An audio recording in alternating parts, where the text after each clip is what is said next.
Hey guys, Miko here, and today we're going to talk about my main guitar in recording my upcoming EP, my solo EP, which is the Nof Customs Atlas 6 model. We're going to talk about why I decided to have a custom headless guitar build, why I chose Nof Customs to be the builder, the specs of the guitar, and also my opinions, my honest opinions about the build, so stay tuned. I guess the first question you'd ask me is why did I just buy a Strandberg or a Kiesel knowing the quick rise of the headless guitar models in the community or in the market? Well, the answer to that is simple. There's not really an importer here in the Philippines, and I can't really spend a fortune just to buy somewhere abroad and have it taxed beyond belief.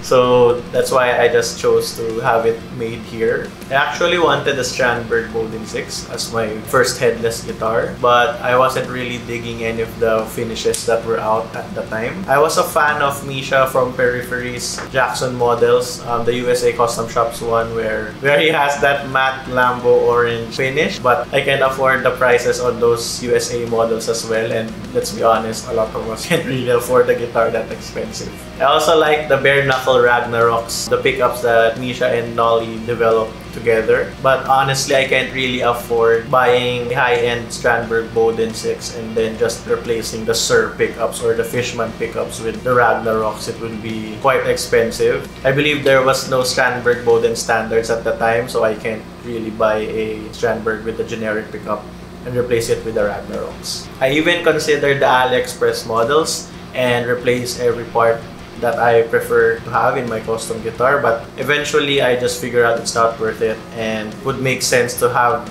my own headless guitar just built here in the Philippines. So that's what I went for. As I went to check the popular guitar luthiers here in Manila, some of them has never built a headless before, some has already built but they prefer to not build anymore, or they stopped manufacturing or building one, and some of them are very willing even if they don't have experience yet. And one of them is Nof Customs. To be honest, I don't really know who the guy is or the brand is. I knew a guy who had a guitar built for him and it was a positive experience for him, and also upon further research I also found out that he attended NAMM a year before I messaged him, and then I messaged him on his Facebook page and he said that he'd prefer that I just come down to his shop and discuss about our headless. I was skeptical at first, or maybe just a bit lazy to drive down or up to his place, but my then girlfriend forced me to go, so there I was. I ended up building a guitar with Nof because of his proven credibility. I knew a friend who has a guitar built by him, and another YouTuber, Plague Site Studios, also has a build built by him. I'll link it down in the description below. And just basically being at NAMM just proves that he has a competitive build, to say the least. And as a first-timer to have a custom guitar built for me, we will always choose the one with the proven track record, right? Another reason would be, I believe that designing and planning your own custom build with Nof should be the way that a custom guitar is built. Give him your reason, you give him your concept, your ideas, what you want in the guitar, what genre are you playing, and there will be a discussion. Nof will be open to your crazy ideas and your crazy spec guitar, but he will also ground your expectations. He will be open that, okay, if you want this kind of spec on your guitar, this will be the trade-off. If you want this type of pickup, this will be the trade-off. He will help you realize your guitar or your guitar dreams or ideas, but also ground you and make it the guitar that makes the most sense. When I approached Nof about the concept, I mainly said that it would be a drop C guitar and it will be my main workhorse guitar for my instrumental prog projects. And the only specs that I told him was I wanted to be matte Lambo orange,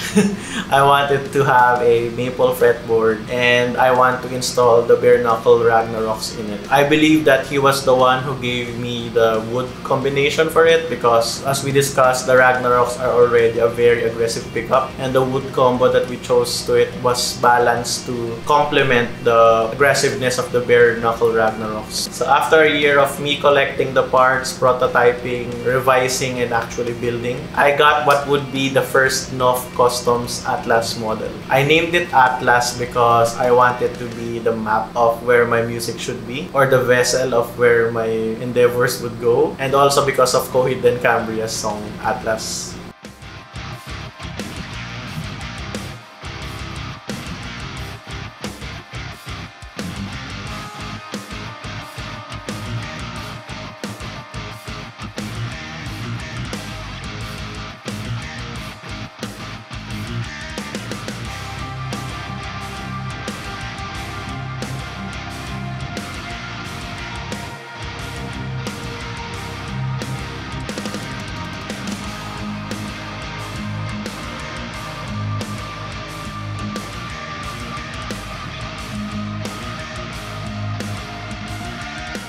So here it is, the first NOF Customs Atlas. A few specs about it. It's a DB2 body. I'm not sure if that's pronounced right.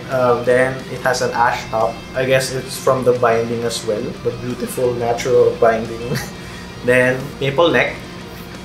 One piece maple neck, or I guess two piece. I think it's two piece. Then maple fretboard. The scale would be 25.5 in the low strings and 27" on the fat strings, I guess. Mainly because it's in drop C, so the scale, we tried to match the scale with the tension. I'm using 11 to 56.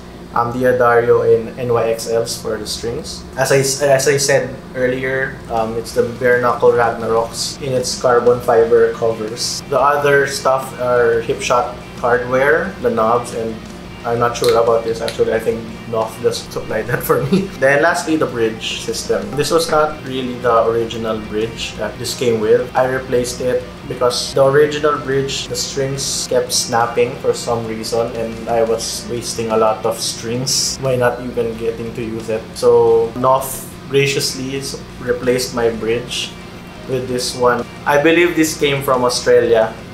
His supplier was there, and since I replaced it early this year, I haven't encountered a single problem using it. Pardon the strings, they are quite rusty if you can see it on the camera because I'm in the middle of tracking again my solo guitar stuff. Then what are the other specs in this guitar? The string locks, it's still from the original bridge system. Then I got the Japan-made lumin lace for it as well. It glows in the dark in green because I like green and I don't like blue. At least for this guitar. There, I will post a few photos and videos of it. But as you can see, it looks fabulous even in camera, and it's even more fabulous in person. I also bought the Diodario dual design strap locks. So this is it. Lastly, the guitar input is in this part. It's specifically requested for this. Me and NOF kept going back and forth as to where we should put the guitar input or the cord or the cable or whatever, and thankfully I won. That's the only guitar spec here that I really fought for, and I'm happy that it went in the build. So how does this feel and play? Obviously, this thing looks gorgeous. NOF did an amazing job in building this guitar for me. I believe this is competitive to any world-class guitar luthier or builder out there. So I definitely recommend his builds. I can definitely say that it can hold its ground with some of the high-end models that we can get. And I believe it can be marginally cheaper than those models. And apart from looking great, it's also fun to play. Now, a quick disclaimer, I guess, is I've never tried a different headless model before.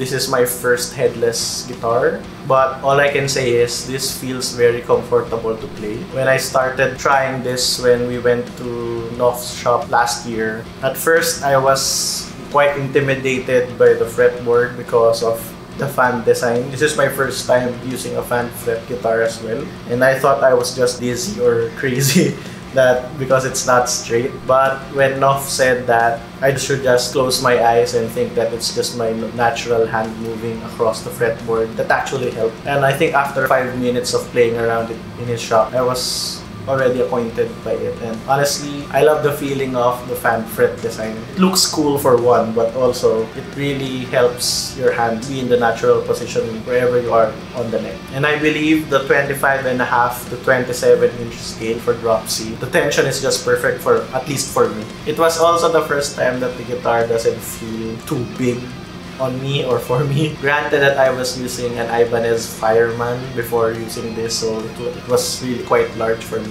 So now I just enjoy being able to play it in multiple positions, like from this one, just imagine this is my leg.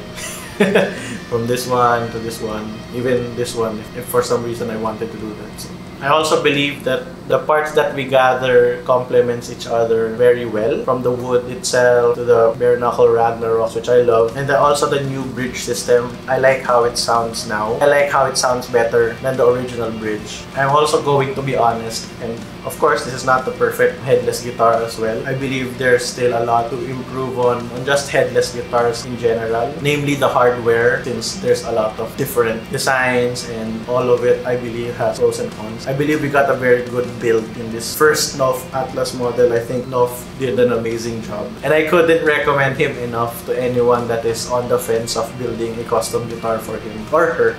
So would I recommend you building your own or having your custom guitar built? The quick answer would be no. If you can find a guitar that you like the specs, the model, the design, then by all means just go buy that guitar. I believe NOF would also say that because it would save you a lot of time. Most of all time of building the guitar, because of course custom will take months, even a year or so just to have it completed. But if you don't mind the build times, and as far as Philippine custom guitars go, the back and forth design in the design process, then by all means go ahead. If you have the budget, go ahead. Nothing beats the feeling of having your dream guitar realized. And I believe every custom guitar has its own personality, the one that just never comes with a pre-built guitar. But personally for me, the standard designs like Headless and Strats are better for custom guitars just because the formula is much more stable as compared to Headless, that there is a lot of changing this and this part, and every design will be different, depends on the hardware that you will supply. So if you're considering having a custom guitar built for you, I'd recommend a Super Strat instead, or something like in that category. That's it. That's the story behind and also my review of the NOF Customs Atlas 6 model. Let me know in the comments below what you think of it, and also what's your opinion on custom built guitars, and also what's your dream build. I'd like to see some ideas. Just let me know in the comments below. If you have any questions about NOF Customs and this guitar in general, just put it also in the comments below, or feel free to reach out to me. If you enjoyed this video, please give a like and please subscribe to my channel. I have a lot of content coming up, and also if you have anything to suggest for me to cover, just let me know as well. So that's it. Thank you so much for taking the time to watch this video. Please, if you're interested in more content, please do follow me on my socials. You can find me everywhere as @Mickosis, seen here somewhere. I also have a Patreon page up as well, so if you're interested in supporting me, I would really appreciate it. So again, this is Miko, and I'll see you on the next video. Bye!